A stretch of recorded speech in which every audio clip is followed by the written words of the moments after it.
Hi, this is Red Myron, and today I'm going to talk about A Course in Miracles.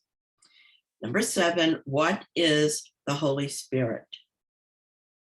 Really like this. I enjoy reading about what the Holy Spirit is, since the Holy Spirit is so important to us. The Holy Spirit mediates between illusions and the truth. Since he must bridge the gap between reality and dreams, perception leads to knowledge through the grace that God has given him to be his gift to everyone who turns to him for truth. Across the bridge that he provides are dreams all carried to the truth, to be dispelled before the light of knowledge. There are sights and sounds forever laid aside. And where they were perceived before, forgiveness has made possible perception's tranquil end. I'm going to read those last two sentences again. It says, there are sights and sounds forever laid aside.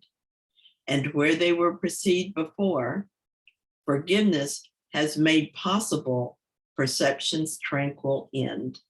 Ooh, that's something to look forward to, isn't it? To be free of perception, to simply know. The next paragraph says the goal of the Holy Spirit's teaching sets is just this end of dreams.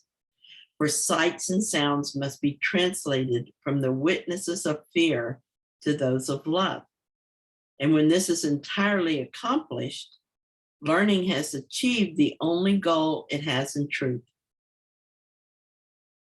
For learning, as the Holy Spirit guides it to the outcome he perceives for it, becomes a means to go beyond itself, to be replaced by the eternal truth.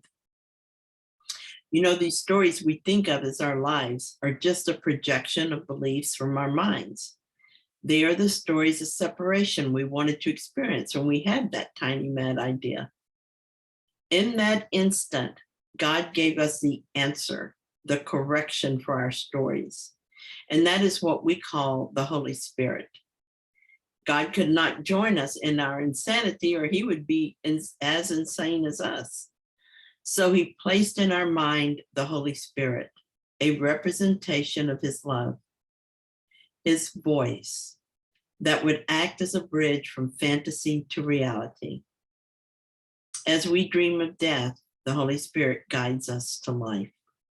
He corrects our thoughts and shows us another way to perceive. His perceptions are very close to the truth and allow us to shift gently from time into eternity.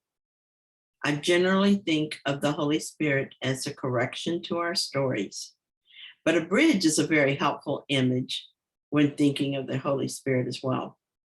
I see myself standing on one side of the bridge and being shown that my thinking is keeping me there. I ask the Holy Spirit for another way to see, and accepting his correction, I walk a few steps toward the other side of the bridge. I do this often, and I will wind up on the side that stands at the gates of heaven. At first, there is a lot of shuffling back and forth and hesitancy, but as I continue to follow his directions and accept his healing, the journey becomes tranquil and easy. 2 more paragraphs. If you but knew how much your Father yearns to have you recognize your sinlessness, you would not let his voice appeal in vain, nor turn away from his replacement of the fearful images and dreams you made. The Holy Spirit understands the means you made by which you would attain what is forever unattainable. And if you offer them to him, he will employ the means you made for exile to restore your mind to where it truly is at home. From knowledge where he has been placed by God, the Holy Spirit calls to you to let forgiveness rest upon your dreams and be restored to sanity and peace of mind. Without forgiveness will your dreams remain to terrify you, and the memory of all your Father's love will not return to signify the end of dreams has come. Well, I don't consciously feel frightened of God anymore, but I suppose I must be. still at least have some fear, or I wouldn't still be here. Jesus wants us to know we have nothing to fear from God, that he loves us and welcomes us home. He wants us to know that we are innocent of sin and all its fearful images.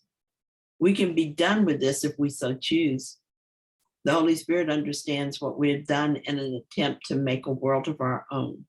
He will use this world to restore our minds to our true home if we let him.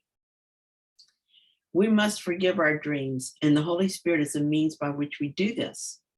When we allow him to teach us that our dreams of sin are not real, we will let them go. The memory of who we are will return to us. The memory of our Father and our home will return to us.